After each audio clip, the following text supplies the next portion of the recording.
homem brasileiro dedica-se profundamente ao trabalho. 3 dias, no entanto, ele se volta exclusivamente para a alegria e o entretenimento, dando vazão às suas emoções contidas durante quase todo o resto do ano.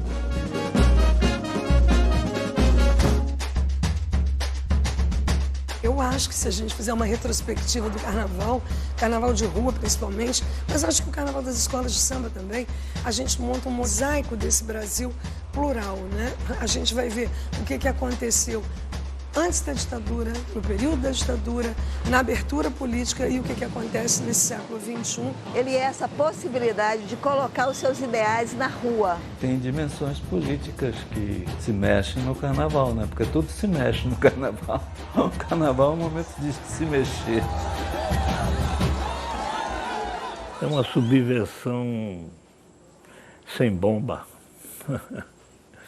Não é a produção com essa do riso. A necessidade do carnaval é de aproximar as questões e vencer as dificuldades. Por isso, ele é político. É a crítica mais profunda, eu acho, o carnaval.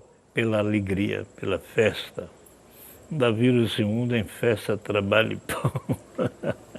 No começo dos anos 1970, o Brasil vivia o auge da ditadura militar. As liberdades constitucionais estavam suspensas. Era um tempo de censura e repressão.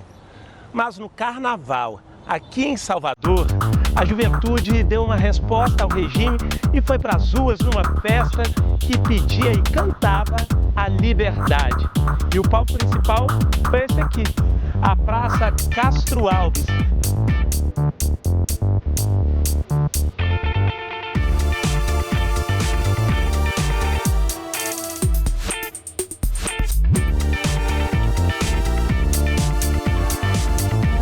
Contracultural, Salvador pipocando em busca de se situar, né, numa situação de brutalidade política. Assassinatos, tortura, repressão, censura. E acho que o carnaval detona tudo isso com uma certa, ninguém segura. É um momento em que a manifestação popular não pode ser reprimida da forma como a repressão da ditadura, nos fez calar sobre os problemas brasileiros, porque era barra pesada, né? O ano era 1970 e a trilha sonora das ruas, atrás do trio elétrico, Só Não Vai Quem Já Morreu. A canção que tinha sido gravada no ano anterior virou uma resposta política do carnaval ao exílio de Caetano Veloso.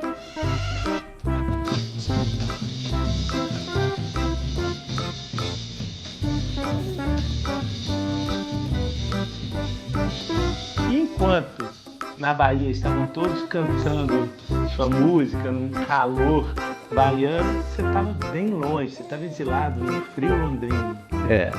Eu fiz a música ficou conhecida, mas a ditadura militar ganhou um tom mais severo, né, em 68, né, com o ato institucional número 5, e nós fomos presos, eu e Gil.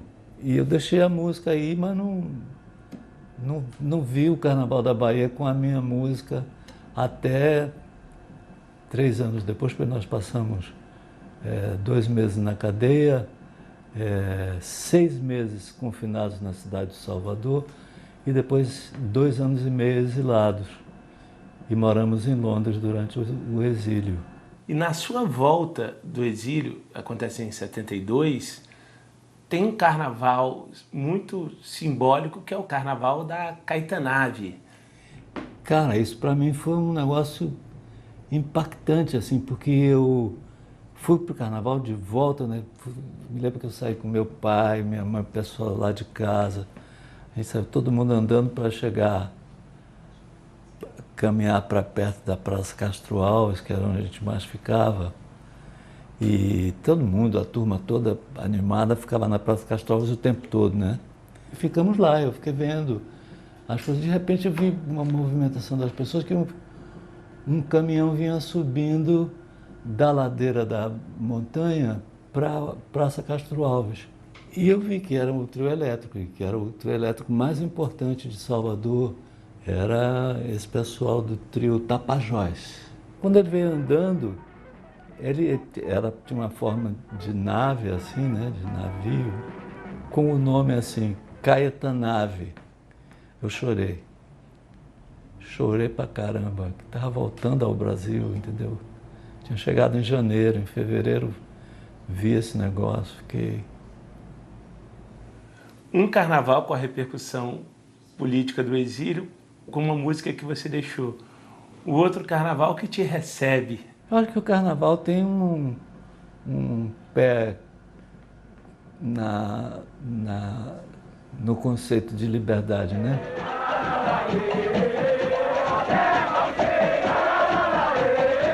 Tem uma coisa importante que é os filhos de Gandhi, que já existiam desde os anos 40, talvez antes, acho que dos anos 40. Era uma coisa grande, linda, né? Que foi criada pelo pessoal que trabalhava no Cais do Porto.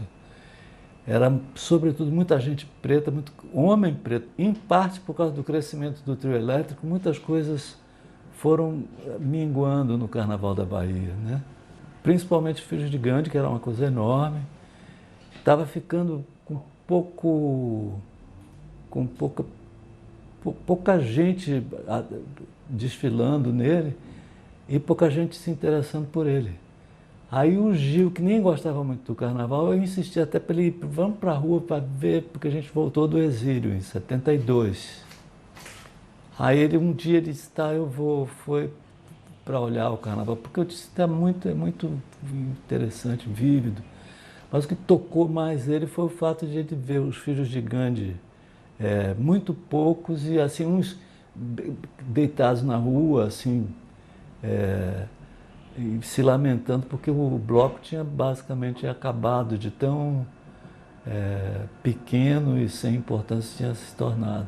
O Gil, então, foi para casa e fez a música Filhos de Gandhi. Gandhi tem uma combinação de elementos vindos de várias culturas, né? Todo o pessoal manda descer para ver Filhos de Gandhi.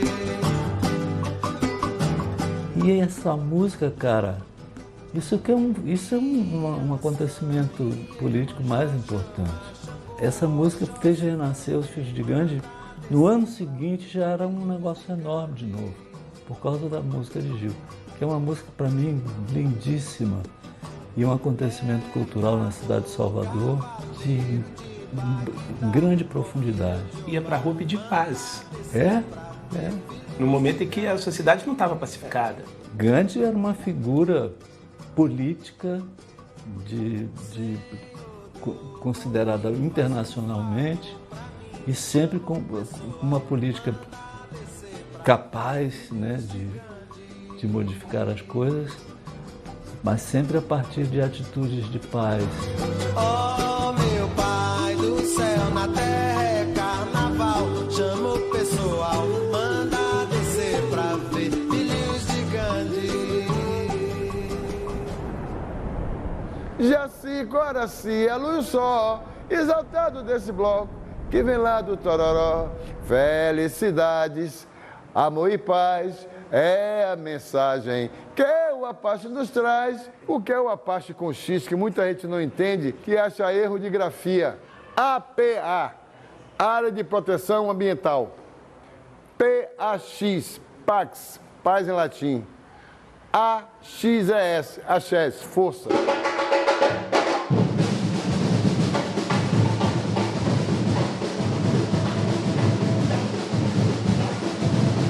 O Apache do Tororó está para a Bahia, como o Cacique de Ramos está para o Rio.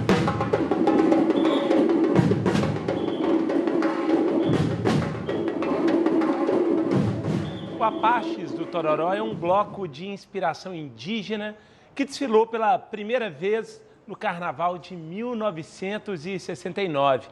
Mas em 1977, o bloco sofreu perseguição política. O que aconteceu? O Apache foi censurado, o Apache foi perseguido pelo Estado, pela polícia. O Apache foi tirado da avenida aqui no trecho da Piedade, fizeram um cordão de isolamento com policiais para barrar a passagem do Apache. O carnaval acabou, né? Porque tirou a parte da rua, acabou o carnaval. 7 horas da noite. Pense bem o carnaval da Bahia morto, 7 horas da noite. Todos que estavam fantasiados, né? Todos que estavam com a roupa do Apache, a polícia chegava e prendia. O que foi que eu fiz? Está preso. E foi assim, foi no tempo da ditadura. Politicamente, o Apache incomodava? E muito. Muito. E incomodava também, né, meu mestre, porque nas letras, nas obras que já tinham caráter de intelectualidade, as letras do Apache, elas dão um start para um empoderamento que a gente está debatendo hoje em 2026. Então, sobre essa perspectiva, esses intelectuais que escreveram as letras, eles incomodavam sim as estruturas sociais nesse período, né? Quer ver? É muito fácil. Repique do Apache, por gentileza, mestre. Aí, ó, só você. Seu axé, só você, mestre.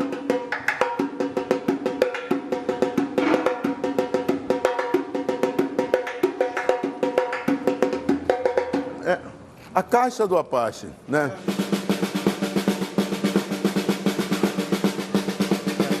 Obrigado. Olha, só nesses 2 toques você pode ver a África e uma ideia dos povos indígenas. Você vai encontrar esse toque no maracatu, né? Na catira, na ciranda.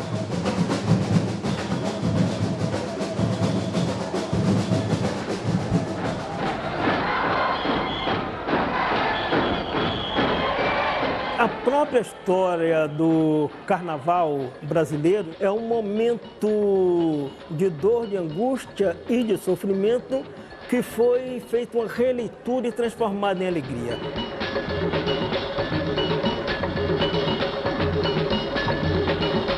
Os portugueses foram, na verdade, quem trouxeram o carnaval para o Brasil, para a Bahia, na virada do século XVIII e XIX. Esse carnaval era feito dentro dos clubes carnavalescos. E era ali que essa elite se reunia para celebrar, para contemplar o carnaval. E a população negra, né, os seus serviçais, iam para lá para limpar os clubes, enfeitar o clube, deixar os clubes perfumados, para que essa elite se divertisse lá dentro. Com uma linguagem europeia que é chamada de intrudo. A população negra que ficava do lado de fora esperando os seus senhores e as senhorias para conduzi-lo de volta para casa, com o passar do tempo, eles passaram a copiar aquela alegria, aquela manifestação que ocorria dentro dos muros dos clubes, eles passaram a fazer do lado de fora, que foram os chamados intrudos de rua, só que com muito mais descontração, com muito mais alegria, com muito mais gargalhada, com muito mais prazer pela população negra.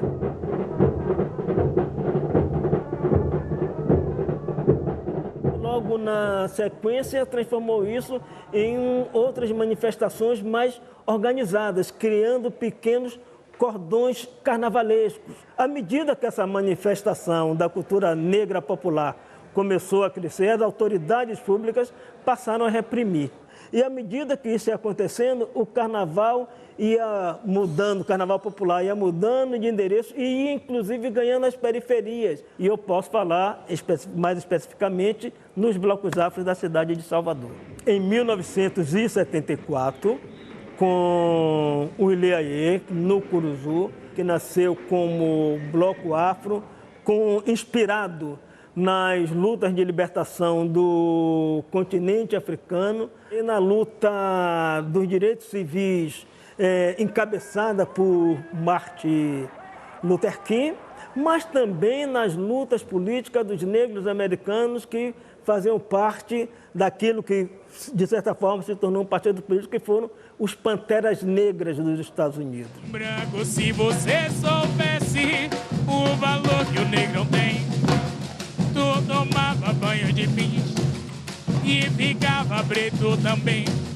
Eu não te ensino minha malandragem, nem tampouco minha filosofia, não.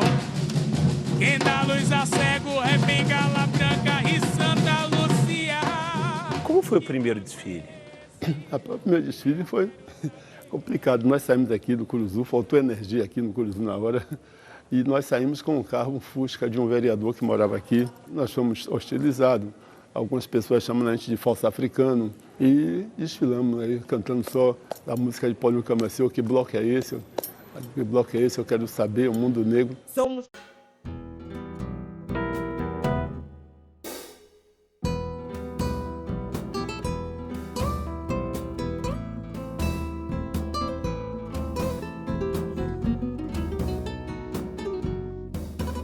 Quem não assumisse que era negro não saía. Então as pessoas tinham muita gente não era nem, porque tinha vergonha de ser negro, né? Então o pessoal dizia que era pardo, era moreno, sou Cabo Verde, sou não sei o quê. Nós fizemos um trabalho aqui através da musicalidade, né? E você conseguiu passar essas informações quando nós começamos a reescrever a história do mundo.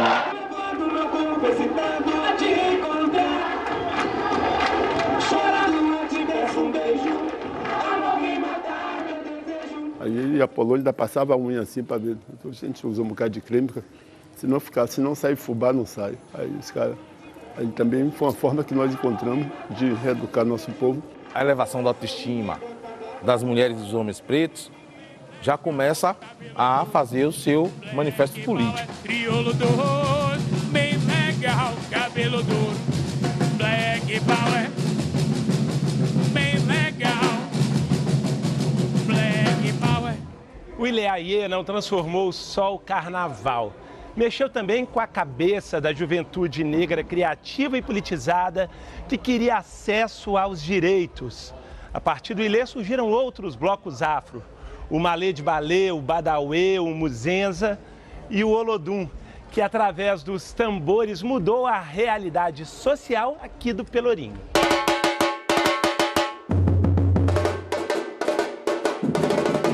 Olha, Zumbi em Alagoas, comandou exército de ideais, libertando eu. Os blocos afros, eles são movimentos civilizatórios e emancipatórios. O Olodum, por exemplo, quando ele chega em 1987 com a música Faraó, ele reconta a história mostrando que o Egito é negro.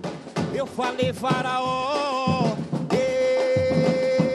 Faraó, reclamou Olodum, Pelourinho, Faraó. A gente luta por saúde, a gente luta por educação, a gente luta por direitos humanos em geral, trabalho, todo o complexo de direitos humanos está envolto nessa luta que os blocos afros, eles produzem. E produzem não só durante o carnaval, eles produzem durante todo o ano. A maioria dos blocos afros, eles também possuem trabalhos sociais, né, que são realizados durante todo o ano. Então não vivem só o carnaval, eles fazem todo um movimento social e político durante todo o ano. As bases dos blocos afro, que foram fundados bem antes da Constituição de 88, foram depois previstas na Constituição. O Olodum, por exemplo, o nosso ex-presidente, ele estava lá na Constituição de 1988 defendendo diversos direitos para o povo negro. Então, a gente tem todo um movimento que busca justamente essa defesa de direitos e de mostrar, através da educação, da arte, da cultura, a nossa história, as nossas possibilidades de mudança dentro da nossa sociedade.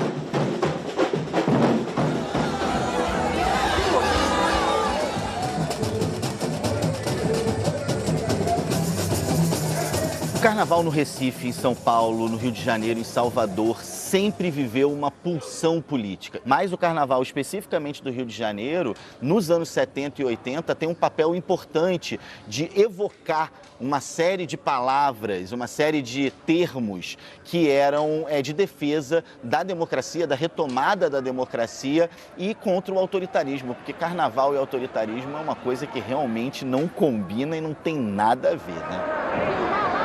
O Carnaval de Rua no Rio, ele ressurge exatamente a partir do movimento político, ali com a campanha das Diretas Já. Não é que não houvesse um Carnaval de Rua, mas ele havia declinado por várias razões, inclusive a questão da ditadura, né, da repressão, mas ele começa a ressurgir novamente a partir desse momento das Diretas Já em 84. Ele vem num pequeno movimento com a campanha de anistia no final de 79, ele começa a engrenar, esse movimento engrena no início dos anos 80, em 85 a gente vai ter o início dessa retomada com 2 blocos super importantes, Simpatia, Paz e Amor e o Barbas. São os 2 primeiros blocos que saem com uma vocação mais politizada. Os fundadores vêm dos movimentos pela luta da redemocratização, alguns exilados, outros aqui no Brasil, mas que ao abrir, né, com anistia e depois com as diretas já, eles ocupam esse lugar tão importante do carnaval na rua. O carnaval, ele sempre teve uma marca política, além da irreverência, da curtição, da brincadeira, da alegria e tal, importante, desde que ele é carnaval, desde o século XIX, né? E o Simpatia, obviamente, também não foge dessa tradição. Se a gente pegar todas as camisetas do Simpatia, Paz e Amor e do Barbas, principalmente, a gente vai ver uma história contada e, assim, pela ótica de pessoas muito importantes, como artistas plásticos, cartunistas muito importantes, desenhistas, pessoas, assim, muito conhecidas e que encontraram nas camisetas dos blocos, não só desses, mas como de outros, uma forma de contar um pouco dessa história e de ir testando, de ver até onde que a gente está podendo ir. Se a gente pegar os sambas, né, porque tinha escolha de samba, né, o bloco desfilava com o seu samba. Esses sambas, nossa, se a gente gravar isso tudo, eles contam muitas histórias até hoje. E era a forma que os artistas tinham e que os blocos tinham para poder dar seu recado. O samba de 91, ele cita, faz uma brincadeira jocosa com o fato do Collor ter ganhado a eleição de 1990 e depois ter ido num avião particular passar férias em Seychelles. Quem dera eu tivesse um avião particular pra me refugiar em Seychelles ou em Maceió e de lá só voltar no carnaval pra desfilar no Simpatia, Quase Amor. E quando eu te encontrar, te amar e festejar pra esquecer toda a nossa dor. E aí vai. Tem um samba de Simpatia que cita a crise fiscal na Prefeitura do Rio de Janeiro e brinca com a falência da Prefeitura. Isso foi na época da crise que o Saturnino era prefeito. O Rio teve uma grande crise, entendeu? Simpatia desfilou com um samba que é assim, ó. Bloquearam a nossa conta e o Rio faliu. Incompetentes vão pra longe do Brasil. Bloquearam a nossa conta e o Rio faliu. Incompetentes vão pra longe do Brasil. Tá na hora, tá na hora.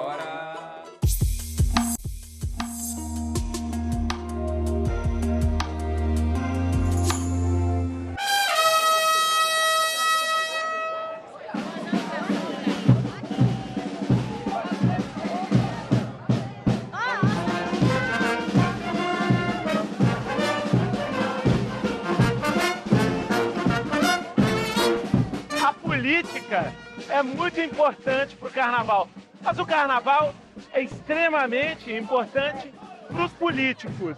Ser criticado na festa é perigoso, mas ser homenageado é sinal de prestígio e popularidade. Por isso, muitos querem ser retratados aqui em Olinda como um boneco gigante. E para isso acontecer, eles têm que vir aqui no ateliê de Silvio Botelho. Vem comigo conhecer.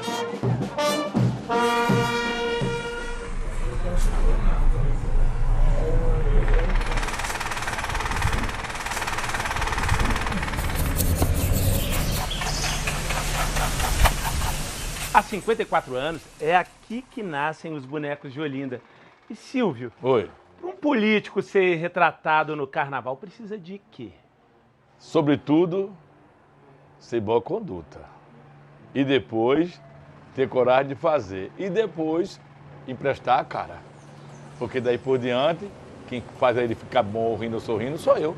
Às vezes eu faço com atitude espontânea, né? Para criticar, para zoar com a cara do político. Mas quase sempre são as propostas vindo da assessoria dele ou deles mesmo. E querem ser boneco, né? Que pode ter ovaciado, ou se não xingado. Ninguém sabe de nada. Eles não escutam mesmo, né? Só faz um riso à toa, riso de manequim. Acabou.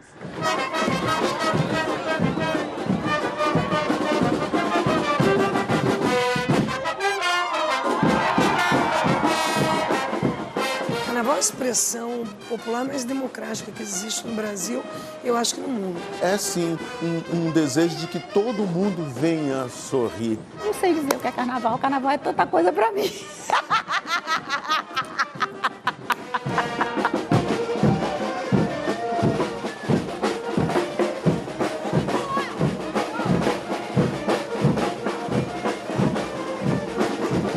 Essa é a orquestra do Eu Acho É Pouco, um dos blocos mais tradicionais do Carnaval de Olinda. E sabe de uma coisa? Eu não sou de ferro, não. E vou encerrar o programa caindo na folia com os Guerreiros do Passo, que representam o Brasil no Oscar. Tchau!